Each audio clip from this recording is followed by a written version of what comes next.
For a long time, humans believed that we only feared two things naturally, the dark and heights, because of evolution. That's just ingrained in our brains that that's something we need to be afraid of. There's one more thing that we are afraid of that I think is a major issue that we just overlook a lot. Things that are human-like, but aren't distinctly human. Hi, so I couldn't stitch that video. I'll at the creator that I used his video clip, but his video was a stitch in response to a TikTok that was somebody asking, what is a conspiracy theory that you think is overlooked a lot? And the only reason I feel qualified to talk about this is because I have a degree in English and I wrote a 15-page paper on this exact topic.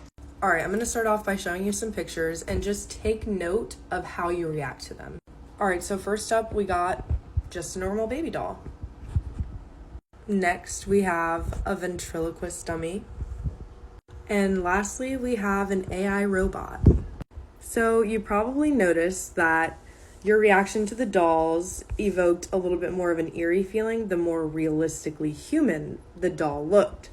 So this is actually a phenomenon called the uncanny, which means eerie and mysterious. There's just something off that's not entirely human, maybe supernatural or superhuman in some way. But there are levels to this. So I've included a lovely graph because I'm a teacher and of course I need to give you a visual.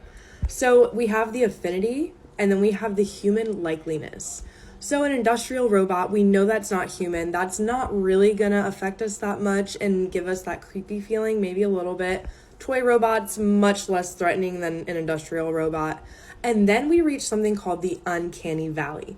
This is the big dip in a human's affinity for something, such as an imperfect human-like robot, like the one I showed you in the picture, or a prosthetic hand. There's just something about it that creeps us out. And this feeling actually stems from a fear of the unknown, and that there's eeriness in not knowing what about it is dangerous, as opposed to a tiger coming at you, which you know is clearly dangerous. Thanks for listening.